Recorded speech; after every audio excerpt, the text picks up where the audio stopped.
Olá! Hoje nós vamos para a última parte, os 3 últimos capítulos do Evangelho segundo Mateus. Capítulo 26, 27 e 28, nós terminamos desde a conspiração, prisão, paixão, morte e ressurreição de Jesus. Então, transcorridos já todos esses outros capítulos, onde nós pudemos constatar a vida pública de Jesus, os milagres, os ensinamentos, as parábolas, nós entramos agora num momento crucial deste Evangelho. O momento crucial é todo o mistério pascal, né? A paixão, a morte e a ressurreição de Jesus. Então, esses 3 últimos capítulos, dessa forma nós encerraremos o Evangelho de Mateus. Então, hoje é o capítulo 26. O capítulo 26 é um capítulo muito longo.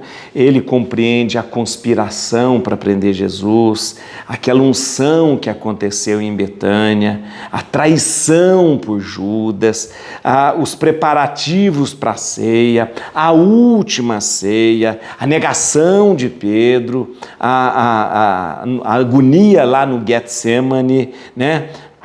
E a prisão de Jesus, né? Jesus diante do Sinédrio, até chegar naquele momento em que Pedro nega verdadeiramente Jesus.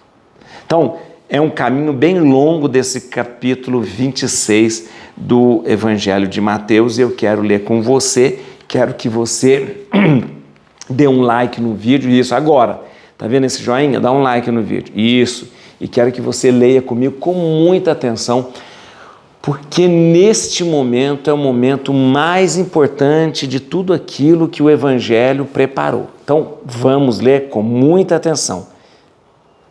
Bíblia na mão e o Espírito Santo no coração, vamos ler, né, atenciosamente o capítulo 26.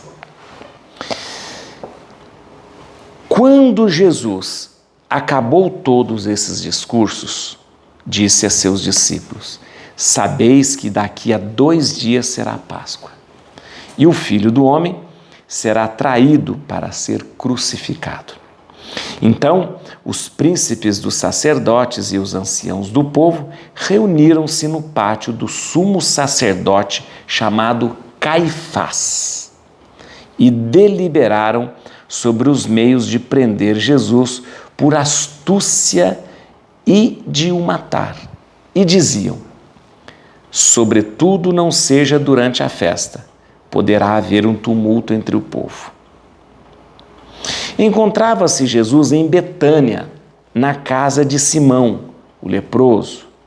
Estando à mesa, aproximou-se dele uma mulher com um vaso de alabastro, cheio de perfume, muito caro, e derramou-o na sua cabeça. Vendo isso, os discípulos disseram indignados: para que esse desperdício? Poderia vender este perfume por um bom preço e dar o dinheiro aos pobres. Jesus ouviu-os e disse-lhes: por que molestais esta mulher? É uma ação boa que ela me fez. Pobres vós tereis sempre convosco. A mim, porém, nem sempre me tereis. Derramando esse perfume em meu corpo, ela o fez em vista da minha sepultura. Em verdade eu vos digo, em toda parte onde for pregado este Evangelho, pelo mundo inteiro, será contado em sua memória o que ela fez. Então, um dos 12, chamado Judas Iscariotes, foi ter com os príncipes dos sacerdotes e perguntou-lhe: que quereis dar-me e eu vô-lo entregarei? Ajustaram com ele 30 moedas de prata. E desde aquele instante procurava uma ocasião favorável para entregar Jesus. No primeiro dia dos ázimos, os discípulos aproximaram-se de Jesus e perguntaram-lhe: onde queres que preparemos a ceia pascal? Respondeu-lhe Jesus: ide à cidade à casa de um tal, e dizei-lhe: o mestre manda dizer-te: meu tempo está próximo, e é em tua casa que celebrarei a Páscoa com os meus discípulos. Os discípulos fizeram o que Jesus tinha ordenado e prepararam a Páscoa. Ao declinar da tarde, pôs-se Jesus à mesa com os 12 discípulos. Durante a ceia disse: em verdade vos digo, um de vós me há de trair. Com profunda aflição, cada um começou a perguntar: sou eu, Senhor? Respondeu ele: aquele que pôs comigo a mão no prato, esse me trairá. O Filho do Homem vai, como dele está escrito.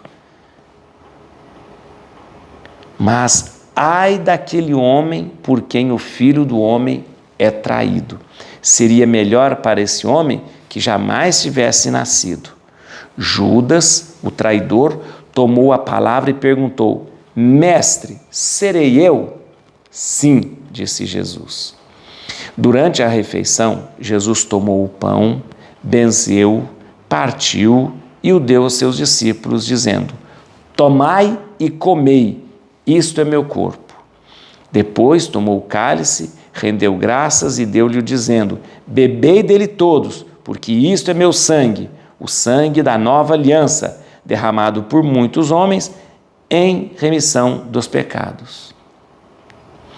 Digo-vos, doravante, não bebereis mais desse fruto da vinha até o dia em que o beberei de novo convosco no reino do meu Pai. Depois do canto dos salmos, dirigiram-se eles para o Monte das Oliveiras. Disse-lhes então Jesus: esta noite serei para todos vós uma ocasião de queda, porque está escrito: ferirei o pastor e as ovelhas do rebanho serão dispersadas. Mas depois da minha ressurreição, eu vos precederei na Galileia.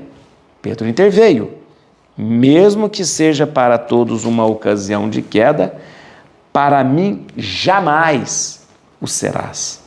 Disse-lhe Jesus: em verdade te digo, nesta noite mesmo, antes que o galo cante 3 vezes, me negarás. Respondeu-lhe Pedro: mesmo que seja necessário morrer contigo, jamais te negarei. E todos os outros discípulos diziam-lhe o mesmo. Retirou-se Jesus com eles para um lugar chamado Getsemane e disse-lhes: assentai-vos aqui enquanto eu vou ali orar. E tomando consigo Pedro e os 2 filhos de Zebedeu, começou a entristecer-se e angustiar-se. Disse-lhes então: minha alma está triste até a morte. Ficai aqui e vigiai comigo. Adiantou-se um pouco e, prostrando-se com a face por terra, assim rezou: meu Pai, se é possível, afasta de mim este cálice. Todavia não seja o que eu quero, mas sim o que tu queres. Foi ter então com os discípulos e os encontrou dormindo. E disse a Pedro: então não pudesses vigiar 1 hora comigo?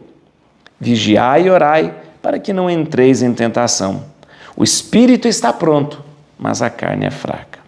Afastou-se pela 2ª vez e orou, dizendo: meu Pai, se não é possível que este cálice passe sem que eu o beba, faça-se a tua vontade.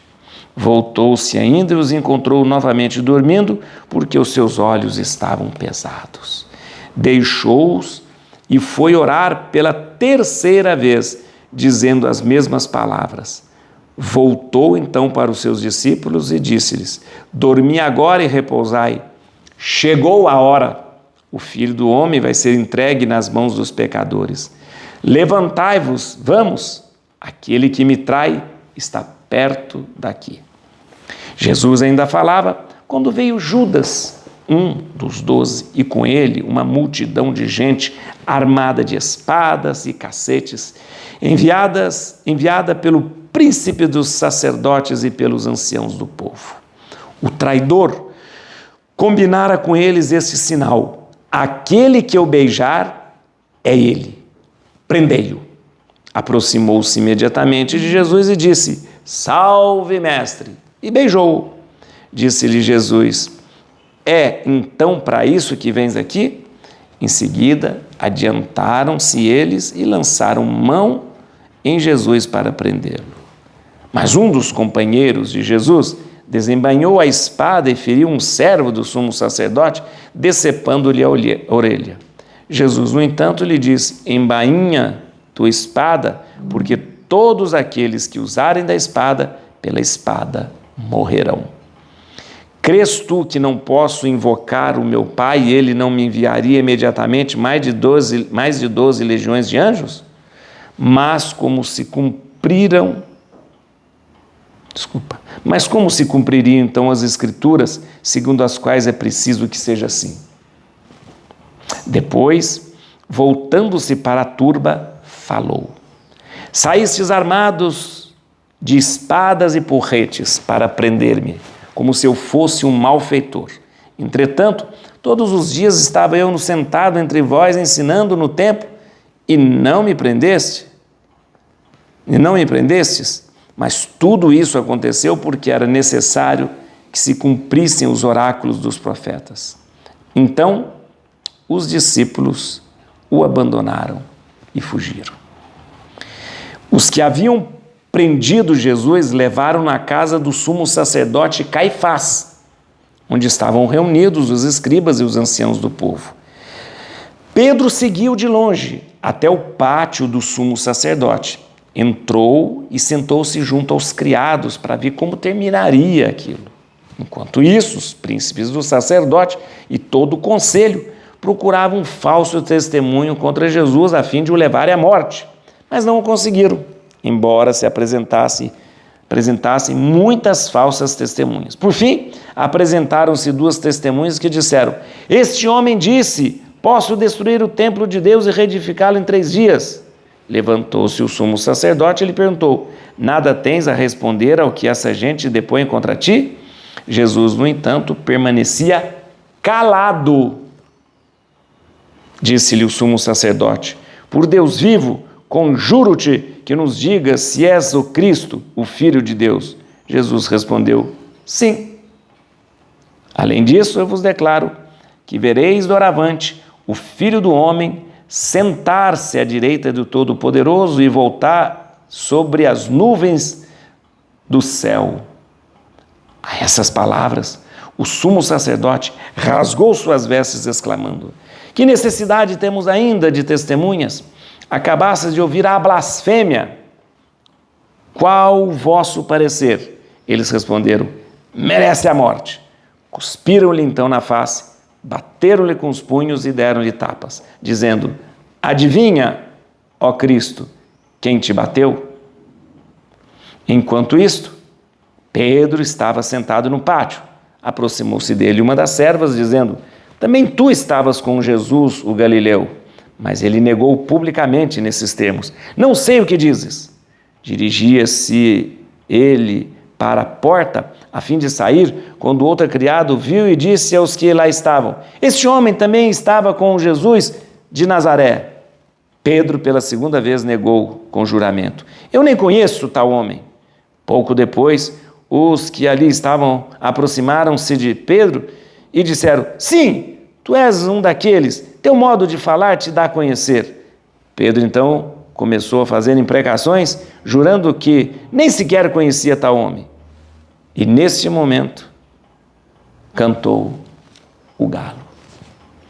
Pedro recordou-se do que Jesus lhe dissera: Antes que o galo cante, tu me negarás 3 vezes. E, saindo, chorou amargamente. Gente, vamos percorrer esse momento aqui, que ele é muito importante para a nossa fé, para a compreensão daquilo que nós celebramos até hoje. Vamos começar, e eu quero rapidamente passar com você essa conspiração dos sacerdotes. Eles estavam reunidos ali para quase começar a festa da Páscoa. A festa da Páscoa era celebrada em 7 dias, começava com a celebração dos pães ázimos. Eram 7 dias dos pães sem fermentos, para que culminasse depois na celebração da Páscoa em si. né? A Páscoa seria celebrada ali na sexta-feira, quando os cordeiros eram imolados. Jesus celebra um pouco a Páscoa um pouco antes com seus discípulos, coincidindo que a sua imolação, né, na cruz acaba coincidindo com a imolação dos cordeiros no templo. Uma coisa muito interessante de a gente pensar. Muito bem, na verdade, neste momento já começa uma conspiração. O sumo sacerdote atual é o Caifás.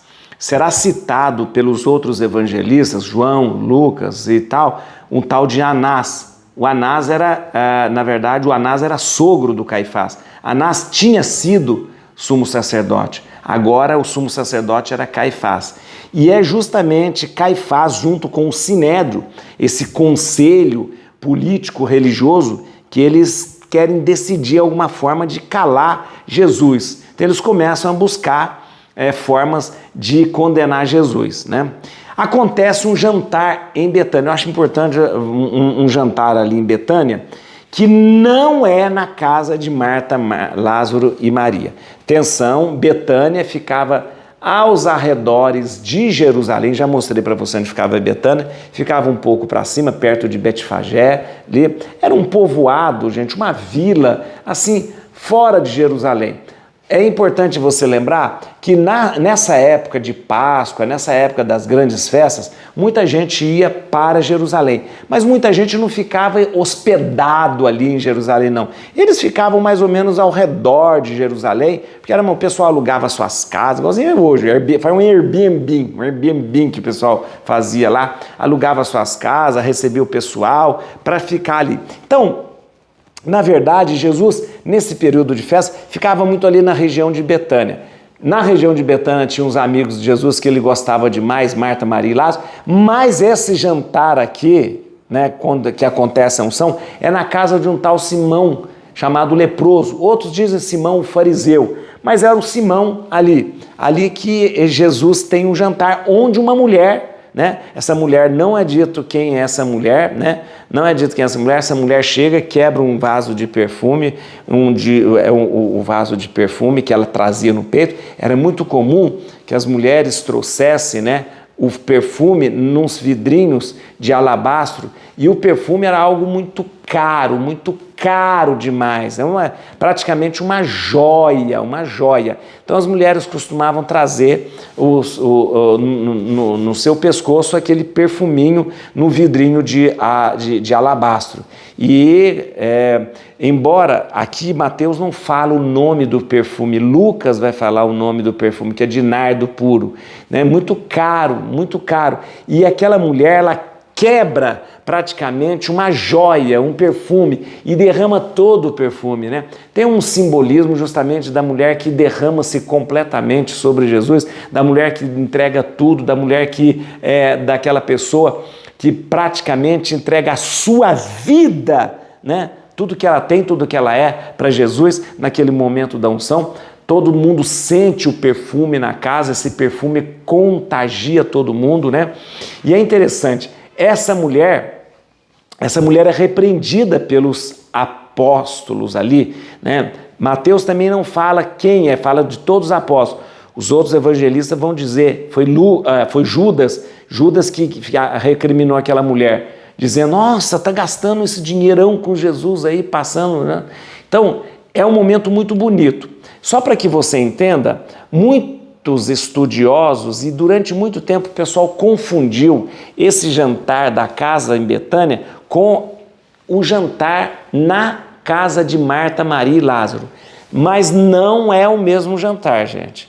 Realmente, Marta, Maria e Lázaro tinham oferecido um jantar para Jesus 6 dias antes da Páscoa, lá em Betânia. Tinha oferecido. Até por conta daquilo que aconteceu, Lázaro tinha ressuscitado, aquela coisa toda, né? Então, Jesus realmente... Mas, além desse jantar na casa de Marta, Maria e Lázaro, teve um jantar na casa de Simão, né?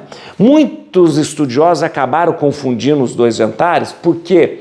Porque normalmente os convivas, né, desse jantar da casa de Marta eram praticamente os mesmos ali da casa de Simão. Se você pensar, uma vila pequena, como é a vila de Betânia, né? Uma vila pequena. Então, os convidados que estavam no jantar na casa de Marta, Maria e Lázaro eram mais ou menos os mesmos convidados que estavam na casa de Simão o leproso.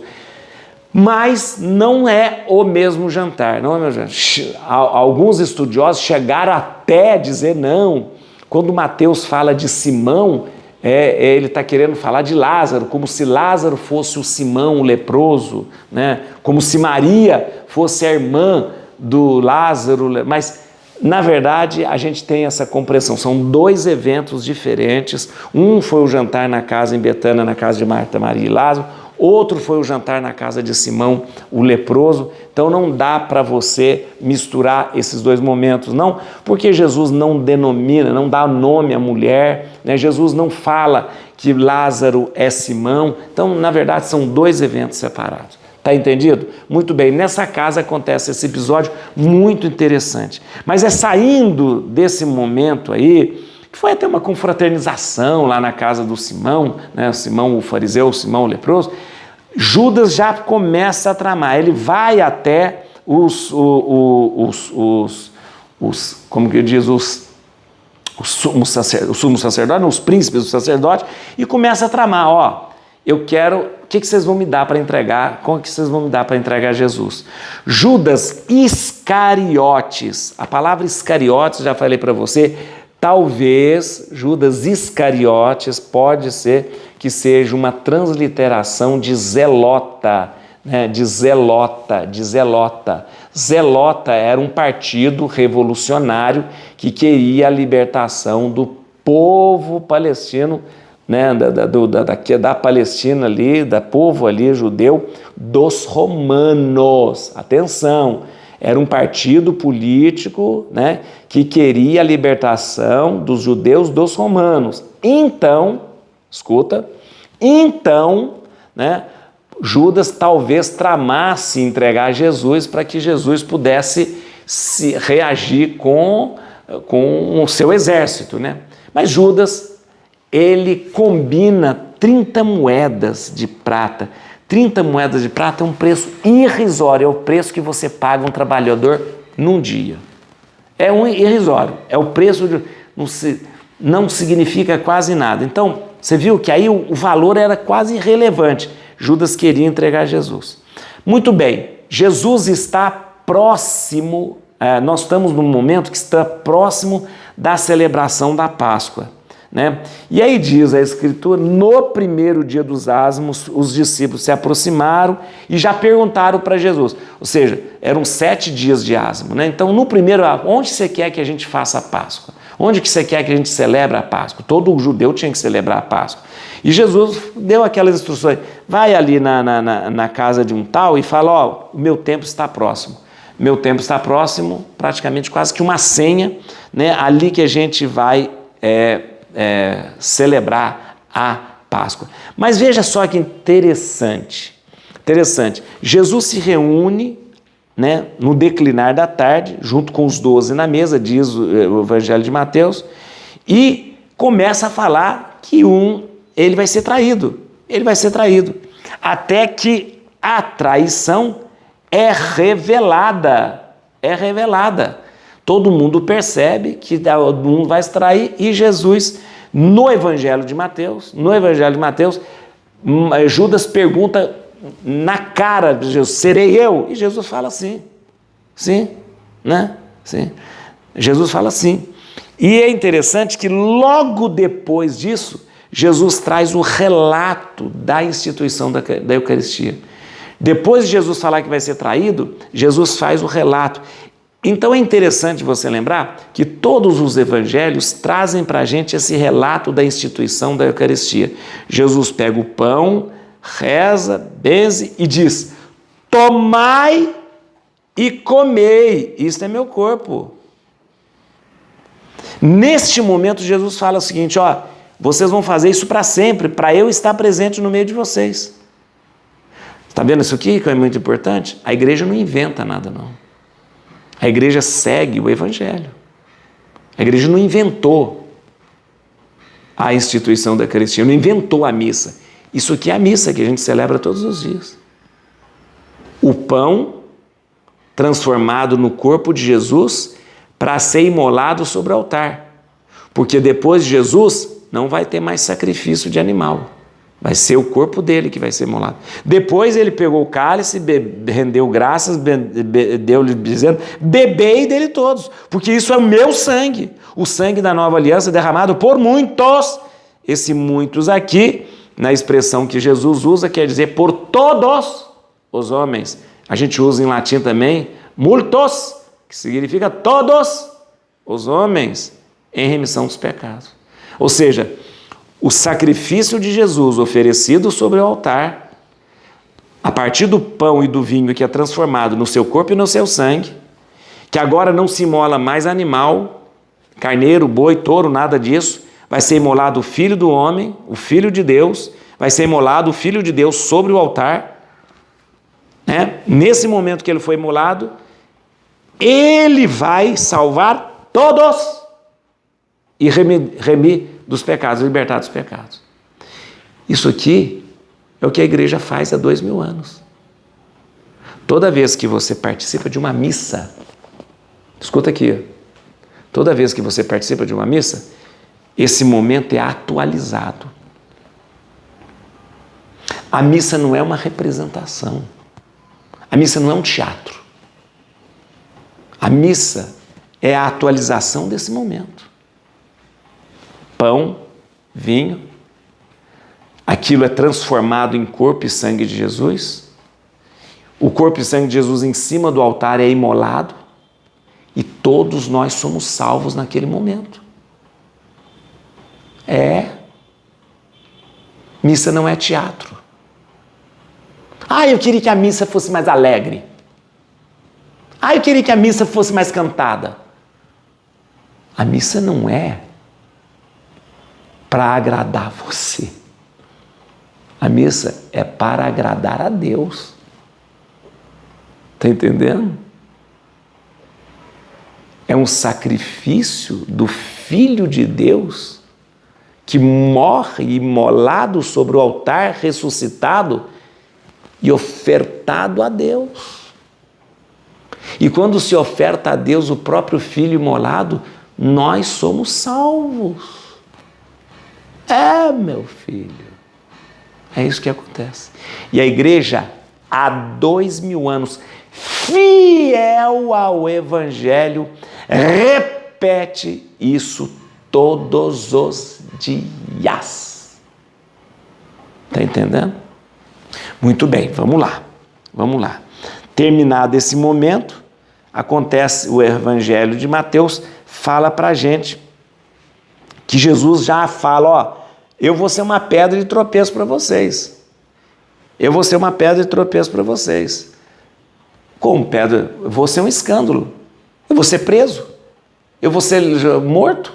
Aí o Pedro dá não, imagina Jesus, nunca que nós vamos fazer isso, mesmo que você seja uma ocasião de queda, nós nunca vamos se deixar. E Jesus fala, Pedro, menos, porque daqui a pouquinho, antes do galo cantar 3 vezes, você vai me trair. Aliás, o galo cantar 3 vezes não, antes do galo cantar 3 vezes você vai me trair. Pedro, menos, né, Pedro? E aí nós vemos nesse relato 2 gestos de traição, a traição de Judas e a traição de Pedro. E 2 gestos de traição que têm fins diferentes. Judas morre e Pedro se reconcilia. Mas vamos lá, ainda vai chegar. Muito bem, terminada aquela celebração da ceia, Jesus vai para o Getsemane. Getsemane é uma palavra hebraica que significa lagar. O que é o lagar? Lagar é o lugar que você espreme a azeitona. A azeitona ela tem que ser massacrada, espremida. A pedra passa em cima da azeitona, né? Getsemane significa lugar onde se espreme a azeitona. Muito bem. Esse é o lugar onde Jesus foi exprimido, massacrado pela dor. A tal ponto, né, não nesse relato, mas no relato dos outros evangelistas, Jesus chega a suar sangue de tanto sofrimento. Aqui, Jesus, é muito interessante que Jesus pega 3 dos apóstolos para ficar junto com ele: Pedro, Tiago e João. Os mesmos que ele levou para a transfiguração. Lá na transfiguração, Jesus mostrou para Pedro, Tiago e João como ele seria ressuscitado. Agora, Jesus pegou Pedro, Tiago e João e levou para ver o seu sofrimento até chegar na ressurreição. Em 3 momentos, Jesus reza 3 vezes e pede para os discípulos ficarem acordados. Os discípulos não conseguem ficar acordados. Jesus fala: pelo amor de Deus, nem um pouquinho, nem 1 hora vocês conseguem ficar acordados. O sono tem a ver com essa coisa do pecado, com essa coisa de estar longe de Deus, com essa coisa de não vigiar. Então eles não conseguem vigiar. Jesus falou tanto: vigiai e orai, vigiai e orai, vigiai. E os discípulos não conseguem vigiar. Jesus é preso porque, em determinado momento, chegam os guardas, não romanos, viu, gente? Os guardas do templo. Os guardas do templo. Até agora os romanos não tinham aparecido na história. Chegou os guardas do templo, né? E chegou lá e Judas tinha combinado um sinal, que era o beijo. O beijo, deixa eu só te explicar, o beijo, ele não é... O beijo naquela época, gente, entre os discípulos e rabinos e tal, o beijo não é um sinal de afeto, é um sinal de respeito para com o mestre. Então não é afeto, eu gosto tanto de você dar um beijo, 2 beijos, não é isso. Beijo é um sinal de respeito. Então ele vai falar: olha, eu vou mostrar para você quem que é o mestre, quem que é o rabi, quem que é o mestre. Então eu vou dar um beijo, porque a gente geralmente beija o mestre. Chegou e deu um beijo em Jesus. Jesus fala: é assim, né, Pedro? Judas, é assim que você me trai? É assim, né? E aí Jesus faz um discurso interessante: olha, eu estou aqui. Eu podia mandar os meus guardas, podia os anjos e tal, mas como vai se cumprir a Escritura se vocês não me pegaram? E ele é levado, então, questionado diante de Caifás. É levado para a casa de Caifás. Nessa história, o Pedro vai para a casa de Caifás e ele é levado ali para a casa de Caifás. Começa aquele, a gente diz uma paródia de julgamento. Nem era um julgamento, gente, não era nada jurídico, não era nada estabelecido, negócio feito às pressas, negócio feito, um arremedo de julgamento, uma coisa mal feita. Põe Jesus lá, tá Caifás aqui, tá o outro ali, não tem nada, não tem ninguém que defenda, não tem ninguém que acusa, nem nada, ninguém, eles ficam naquela confusão. Foi uma palhaçada o tal do julgamento ali com Caifás, que na verdade era um rascunho, nem podia dizer um rascunho de julgamento. Não tinha julgador, não tinha juiz, não tinha ninguém que defendesse, nada.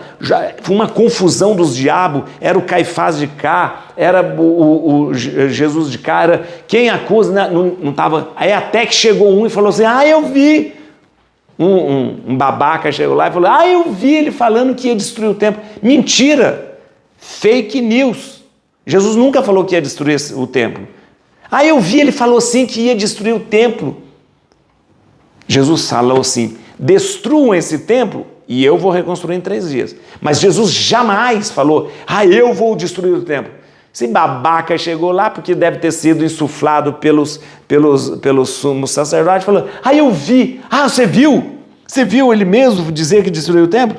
Aí o sumo sacerdote pergunta: e aí, você é ou não é o Cristo, o Filho de Deus, né? Jesus respondeu, acho que Jesus já estava cansado, falou: não estou aguentando esse... Jesus devia ter falado assim: que Caifás mais chato. Aí Jesus falou: sim, eu sou sim. Aí ele rasga as vestes, aquela coisa, e fala assim: acabaste de ouvir a blasfêmia. Já expliquei para você que blasfêmia não é falar a palavra feia. Blasfêmia é se colocar no lugar de Deus. Se colocar no lugar de Deus. Aí ele falou: ele se colocou no lugar de Deus, é uma blasfêmia. E aí diz aqui no Evangelho que eles, o próprio sacerdotes, ou sumo sacerdote, cuspiram, bateram em Jesus, né? Cuspiram, bateram.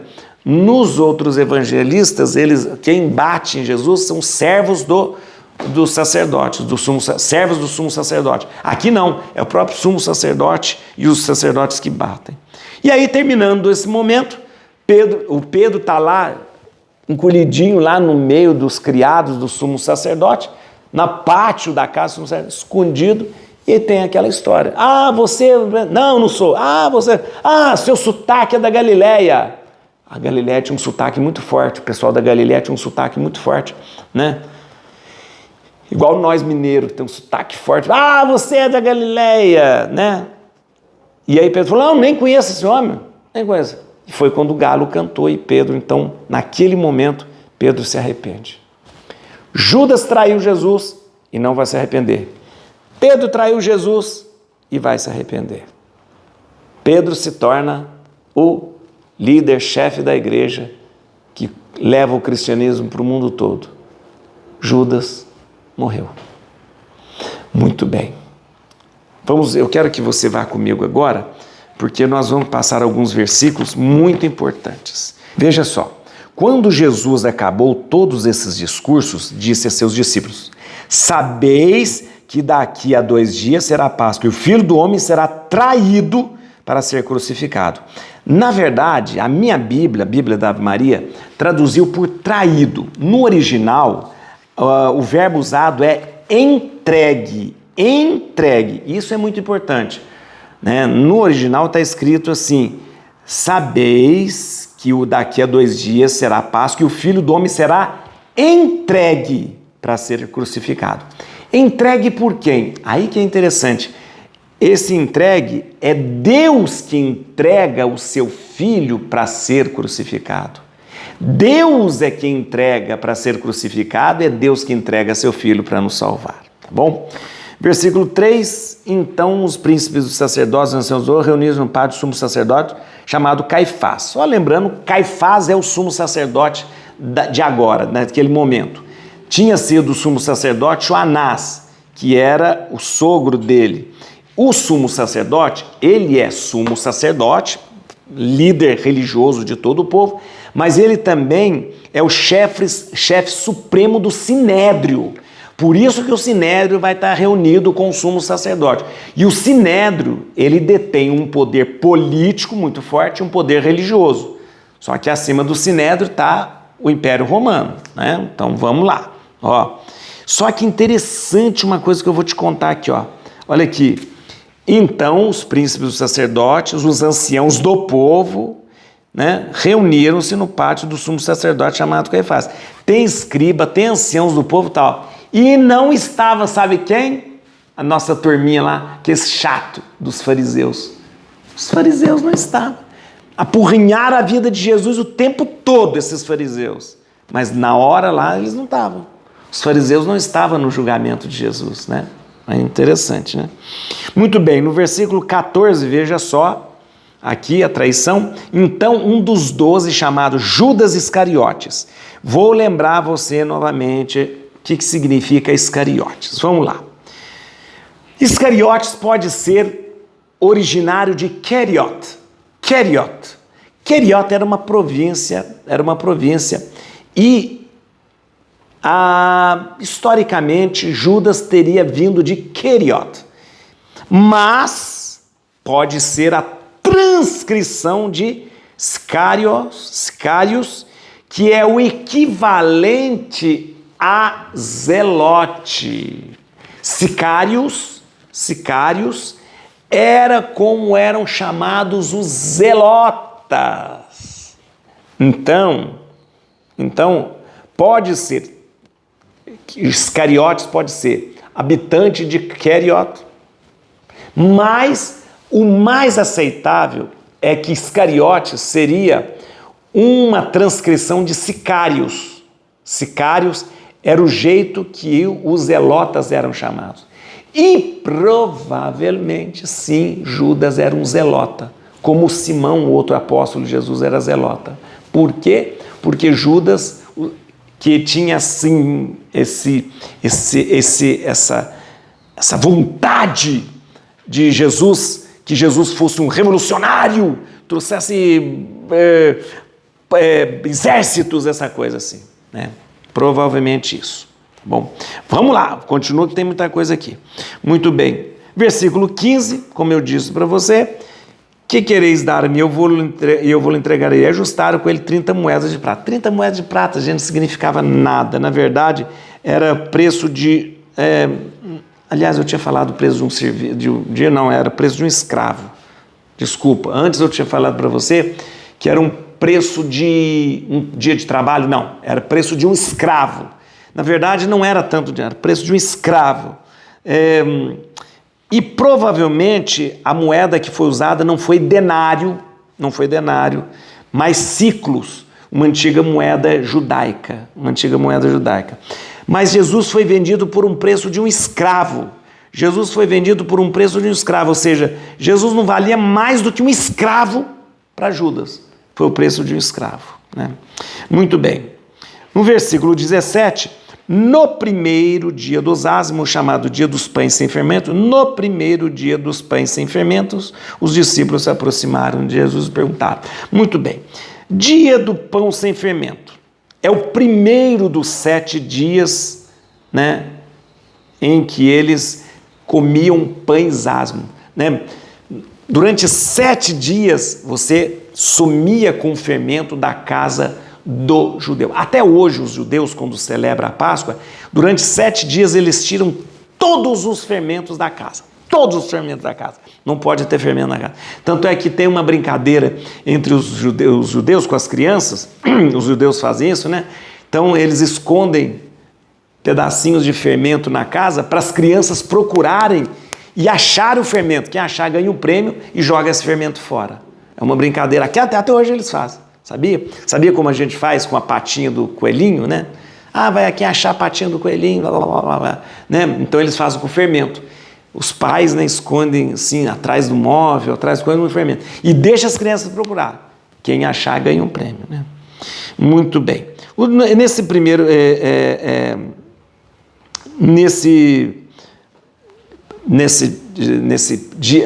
celebração dos pães sem fermentos, né, que é a celebração da Páscoa judaica, né, e depois nós temos aí essa relação com a Páscoa cristã, que é a Páscoa única de Jesus. Jesus que passa, né, celebra essa Páscoa de um modo muito contundente, sendo ele o próprio cordeiro que será imolado depois desses 7 dias dos pães sem fermento, né?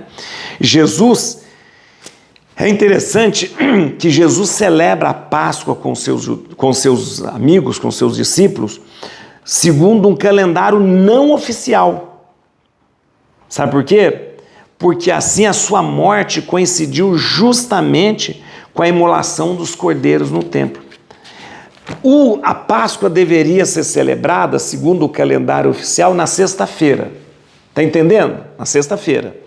Que é onde se imolaria os cordeiros no templo. Mas Jesus não celebra na sexta-feira. Jesus celebra com seus amigos a Páscoa, quando ele institui a Eucaristia, dá o pão e o vinho, na quinta-feira. Porque a sua morte, que se deu na sexta-feira, vai coincidir exatamente com o dia que no templo se imolam os cordeiros. Está entendendo? Porque na sexta-feira, enquanto se imolavam os cordeiros no templo, no Calvário se imolava o Cordeiro de Deus. E neste momento, todos aqueles cordeiros que foram imolados no templo não tem mais sentido, porque Jesus é o Cordeiro de Deus. Então ele celebra a Páscoa fora do dia oficial. Está entendendo? Vamos lá. Vamos lá que tem mais coisa. Ai, meu Deus do céu, tanta coisa bonita.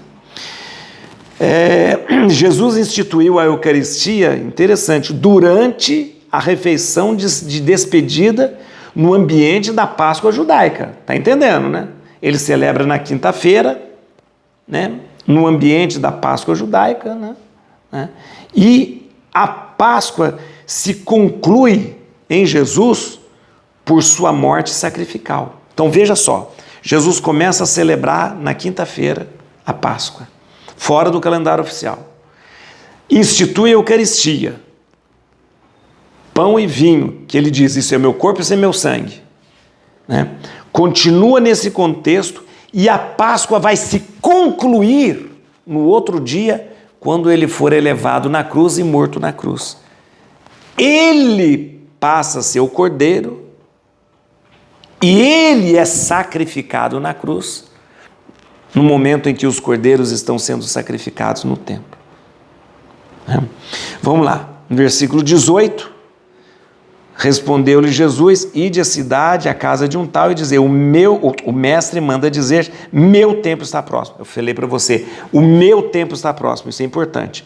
Meu tempo está próximo é uma forma teológica que evoca, gente, o desígnio de Deus que vai se realizar num tempo determinado. Então, o meu tempo está próximo. O que isso significa? Significa a vontade de Deus que vai se realizar num tempo determinado. João não usa tempo, João usa a hora. Minha hora já chegou. Não é minha hora ainda. Lembra quando Jesus responde, mas isso em João, quando Jesus responde para a sua mãe, minha hora ainda não chegou. Ou seja, o tempo que Deus determinou, que Deus determinou ainda não chegou. Então, o meu tempo, né? O meu tempo está próximo significa aquilo que Deus planejou, projetou, designou, está para acontecer, tá bom? Muito bem, no versículo 20, ao declinar da tarde, pôs-se a Jesus à mesa com os outros discípulos, durante a ceia, disse, em verdade vos digo, um de vós é de me trair. Com profunda aflição, cada um começou a perguntar, sou eu, Senhor? Quero que você entenda uma coisa aqui muito interessante. A narrativa aqui acontece em 3 etapas. Jesus anuncia a traição, 21, 22. 3 etapas. Primeira etapa, durante a ceia disse, em verdade vos digo, um de vós há de me trair. Com profunda aflição, cada um começou a perguntar, sou eu, Senhor? Primeira etapa, Jesus anunciou a traição. Segunda etapa, olha que interessante, o círculo se estreita, ou seja, quem é que vai trair? 23, 24, respondeu ele, aquele que pôs comigo a mão no prato, esse me trairá. O filho do homem vai como dele está escrito. Mas ai daquele homem por quem o filho do homem é traído. Seria melhor que esse homem jamais tivesse nascido. Olha aí, está se fechando o círculo. Então, primeira etapa, Jesus anuncia a traição. Segunda etapa, o círculo se fecha. E a terceira etapa, Judas se revela. Versículo 25. Judas, o traidor, tomou a palavra e perguntou, mestre, serei eu? Sim, disse Jesus. Entendeu? São 3 etapas. Jesus anuncia que vai ser traído, fecha o círculo, Judas se revela. Tá bom? Deixa eu dizer uma coisa aqui interessante. No versículo 23, volto aqui no versículo 23. Respondeu ele, aquele que pôs comigo a mão no prato, esse me trairá. Pôr a mão no prato significa...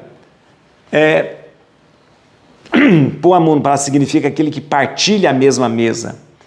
É o companheiro que partilha a mesma mesa. Pôr a mão no prato é aquele que reparte o pão junto, que come junto. Pôr a mão no prato significa... Companheiro é uma palavra muito bonita, que significa... Companheiro vem da expressão cum panis. Cum panis deu companheiro. Cum panis significa com o pão na mão. Então, companheiro é aquele que reparte o pão junto. Então, Jesus diz, aquele que põe a mão no prato comigo. Você tem que entender que só era chamado para a mesa tomar a refeição somente as pessoas mais íntimas possível. Você não chamava para a mesa um desconhecido, você não chamava para a mesa uma pessoa que você não confiasse. Não, só quem você conhece que você chama para a mesa. Por quê? A mesa é um lugar de intimidade. No tempo de Jesus não tinha talheres, não tinha. Como é que as pessoas comiam? Colocava as comidas na travessa e você ia comendo com a mão. Ora, você tem que saber muito bem quem está do seu lado, porque uma pessoa pode envenenar a sua comida. Uma pessoa pode colocar uma coisa para lhe fazer mal. Então, a mesa era só partilhada com os amigos próximos. Quem põe a mão comigo no prato é quem é muito meu amigo. Quem põe a mão comigo no prato é muito meu amigo. Então Jesus fala assim, quem vai me trair é alguém que é muito meu amigo, que é muito próximo, porque ele põe a mão comigo no prato. Na cabeça de então, somente aqueles que são muito amigos, mas amigo íntimo, que põe a mão comigo no prato. E era assim. E depois tem uma coisa, né? Você tem que conhecer muito bem a pessoa. Vai lá saber onde que ele botou essa mão? Cruz credo, que nojo. Então, você tem que saber direitinho, né? Então, quem põe a mão comigo no prato é meu amigo íntimo, que nós partilhamos o mesmo prato. Ele não vai fazer mal para mim. Então, Judas, Jesus diz, quem vai me trair é alguém que é muito próximo de mim. Olha que interessante, Jesus não amaldiçoa e nem condena Judas, olha que interessante. Mas ai daquele homem por quem o filho do homem é traído. Seria melhor para esse homem que ele jamais tivesse nascido. Não é uma maldição e nem uma condenação. Seria melhor que ele nem tivesse nascido. Mas não está condenando, você vai para o fogo do inferno, você vai pagar. Não. Jesus fala, olha, é tão triste o que ele vai fazer que era melhor que ele não tivesse nascido. Não é uma condenação, tá bom? Vamos lá, gente, vamos lá. Ai, meu Deus do céu. Versículo 28. Porque isto é meu sangue, o sangue da nova aliança derramado por muitos homens em remissão dos pecados. Palavra muito importante aqui. Muito bem. Primeiro, a antiga, esta é a nova aliança. Por quê? Porque a antiga aliança era feita com sangue de animais. A nova aliança é feita com sangue de Jesus. A antiga aliança, sangue de animais. A antiga aliança usava sacrificar animais. Nova aliança é o sangue de Jesus. Nova aliança é o Cordeiro de Deus. Muito bem. A palavra muitos, muitos, no sentido semítico, significa todos. Todos, como em latim, multos. Então, na verdade, o que Jesus queria dizer aqui é o seguinte, porque isso é meu sangue, sangue da nova aliança, derramado por todos os homens. Por todos. Esse é o sentido semítico da palavra muitos, por todos. Aí no final, olha aqui que interessante, 30, olha aqui. Depois do canto dos salmos, dirigiram-se ele para o Monte das Oliveiras. Que canto dos salmos é esse? Você lembra quando você estudou comigo os salmos? Não tinha um salmo chamado Salmos de Halel? Lembra? Você lembra disso? Os salmos de Halel? Os salmos de Halel eram os salmos 113 até o 118. De 113 a 118, né? É chamado Salmos de Halel. Você estudou comigo sim, não vem falar isso não, tá bom? Então, esta recitação dos Salmos de Halel, ela concluía a refeição pascal. Então Jesus celebra a Páscoa judaica, conclui a refeição pascal com os Salmos de Halel e vai para ele praticamente vai para o Getsemane, tá bom? Muito bem. No versículo 31, disse-lhe então Jesus, esta noite serei para todos vós uma ocasião de queda, porque está escrito, ferirei o pastor e as ovelhas do rebanho serão dispersadas. Muito bem, vamos lá. É o seguinte, a morte do Messias, a morte de Jesus, será uma pedra de tropeço. Pedra de tropeço, o que é? Escândalo. Pedra de tropeço contra a qual todos esbarram, sabia? A morte de Jesus foi uma pedra de tropeço, que muita gente se esbarrou,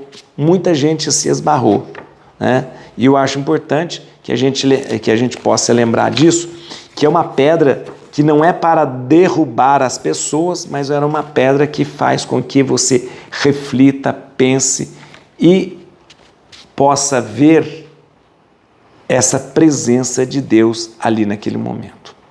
Vamos lá, no versículo 36, temos aqui, 36, a angústia, né? Retirou-se Jesus com eles para o lugar chamado Getsemane e disse-lhe: assentai-vos aqui enquanto ali eu vou orar. E Jesus, ele menciona, a oração é mencionada 3 vezes. Eu vou ali orar. Depois de orar, ele voltou, chamou os apóstolos. Vou ali orar de novo. Depois disso, voltou, falou: mas não é possível, vocês não dormiram ainda? Vou ali orar. Então, Jesus menciona 3 vezes, né, a oração. Assim, assinala a intensidade nesse momento da oração e da angústia. E é interessante que nesse momento, quando Jesus fala, né, se afaste o meu cálice, Jesus mostra muito essa presença humana. Ele é verdadeiramente Deus e verdadeiramente homem, né? Homem. Assumindo a nossa carne, ele sente as dores e as angústias que nós sentimos. No versículo 37, tem uma coisa interessante: e tomando consigo Pedro e os 2 filhos de Zebedeu. Quem que é os 2 filhos de Zebedeu? Tiago e João. Os 2 filhos de Zebedeu. Viu que interessante? Pedro, Tiago e João, que são os mesmos que foram chamados para a transfiguração. Então Jesus mostra para esses 3 a transfiguração, dizendo como serei na ressurreição, e agora ele pega esses 3 e fala: vem comigo que vocês vão ver a minha paixão. Está vendo? Então, é Pedro, Tiago e João que já tinha testemunhado a ressurreição, como seria a ressurreição, agora eles testemunham a paixão. Tá bom? No versículo 39, tem uma coisa interessante: adiantou-se um pouco, né? E prostrando-se com a face por terra, assim rezou: meu Pai, se é possível, afaste-me esse cálice, todavia não faço o que eu quero, mas a tua vontade. Tá. Na verdade, Jesus se prostra, não como se aniquilando no chão, não é não, viu? E ele nem se ajoelha, mas é uma atitude de adoração a Deus. Isso é muito bonito. Ele não está prostrado, me segura, não. É uma atitude de adoração, é de sofrimento, de angústia, mas de adoração a Deus, né? De adoração a Deus. No versículo 43, veja só: voltou ainda e os encontrou novamente dormindo, porque os seus olhos estavam pesados. Isso é importante a gente lembrar pelo seguinte: abandonar-se no sono significa que eles abriram a mão da luta. Então, para Jesus, aquilo foi muito ruim, ver que eles estavam dormindo. Parecia que eles tinham desistido de lutar, né? Então, esse sono, abandonar-se no sono para eles, como eu disse, tem a ver com o pecado, tem a ver com o desânimo, tem a ver com abrir mão dessa luta, né? Dessa luta. No versículo 48, como eu disse, no momento do traidor, o traidor combinara com eles esse sinal: aquele que eu beijar, ele prendei-o. Já falei para vocês que o beijo aqui de Judas não é um sinal de afeto, né? O beijo não era usado como um sinal de afeto, mas era uma saudação dirigida a um rabino como sinal de respeito. Então ele falou: para vocês saberem quem que é o líder, quem que é o rabino, quem que é o mestre, eu vou usar o gesto de saudar um rabino. É o que eles fazem, né? No versículo 53, veja só, 53... crês tu, quando ele é preso, né, ele fala assim: mas você crês tu que não posso invocar meu Pai e ele não me enviaria imediatamente mais de 12 legiões de anjos? Ou seja, Jesus ao mesmo tempo usa da sua autoridade, né, mas ao mesmo tempo a sua submissão à vontade do Pai. Porque ele diz assim: mas como as Escrituras iriam se cumprir? Né? Aqui, ó. Mas como se cumpririam então as Escrituras? Ou seja, ao mesmo tempo que Jesus usa de autoridade, fala: eu poderia muito bem pedir uma legião de anjos, mas como vai se cumprir as Escrituras? Ou seja, ao mesmo tempo que Jesus usa de autoridade, Jesus se submete à vontade do Pai, né? No versículo 59, como eu disse para você, enquanto isso, os príncipes, os sacerdotes e todo o conselho procuravam um falso testemunho contra Jesus a fim de levar à morte. Foi uma coisa muito atrapalhada. O sinédrio reunido na casa de Caifás é uma coisa muito desorganizada, muito desorganizada. Ali nós temos uma paródia de processo. O Sinédrio não se reúne na casa do sumo sacerdote, o Sinédrio tem um lugar para reunir. O Sinédrio tem uma sala própria do Sinédrio para se reunir. E é uma coisa muito mal ajambrada. É na casa do sumo sacerdote, é um negócio atrapalhado, não tem testemunha, chama uma testemunha maluca, aí não tem gente para defender, não tem gente para acusar. Um horror, gente. O julgamento de Jesus foi um horror, tá bom? Feito por Sinédrio, no momento. Os outros evangelistas dizem que foi à noite.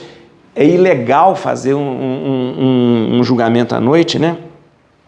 E o pior de tudo, acusa Jesus com uma mentira. Versículo 61, veja, por fim apresentaram-se duas testemunhas, né? Fizeram de tudo e apresentaram, que disseram, esse homem disse, posso destruir o templo de Deus e reedificá-lo em 3 dias. Mentira, Jesus nunca falou isso, como eu disse. Acusaram Jesus de querer destruir o templo, Jesus nunca disse que ia destruir o templo, ele falou, destrua esse templo e eu reerguerei, né? Muito bem, versículo 63, Jesus permanecia calado. Jesus, no entanto, permanecia calado. Ou seja, aqui Jesus, ele assume a postura do servo sofredor que não abriu a boca. Leia em Isaías, capítulo 53, versículo 7, nós já lemos. Quando Isaías fala do servo sofredor, diz que ele não abriu a boca. E Jesus aqui está calado sem abrir a boca. No versículo 64, Jesus respondeu, sim, além disso eu vos... Quando ele pergunta, você é o Cristo, né? Sim, além disso eu vos declaro que vereis doravante, filho do homem, sentar-se à direita do Todo-Poderoso e voltar sobre as nuvens do céu. Muito bem. Isso aqui nós temos um paralelo com a confissão de Pedro. Lembra quando Jesus perguntou para eles, quem vocês falam que eu sou? E Pedro diz, tu és o Cristo, o Filho de Deus vivo. Aqui nós temos esse paralelo com a confissão de Pedro. Jesus fala, sim, eu sou o Cristo. Jesus rejeita a ambiguidade. Ah, sou, não sou, não. E fornece o sentido verdadeiro com a sua resposta. Então Jesus aqui, ele recusa essa ambiguidade. Será que eu sou? Não, sou, sim, sou, né? No versículo 66, mais uma vez quero chamar a atenção, qual o vosso parecer? Ele respondeu, merece a morte, quando o Sinédrio condena a morte. Como eu disse, num simulacro de julgamento, a gente não pode chamar isso de julgamento, né? Mateus aqui exprime a profunda rejeição de Jesus por seus contemporâneos ali, ou seja, condenaram Jesus à morte, né? E aí eles batem, né? Diz aqui que cuspiram-lhe então na face, bateram-lhe com um punho e deram-lhe tapas.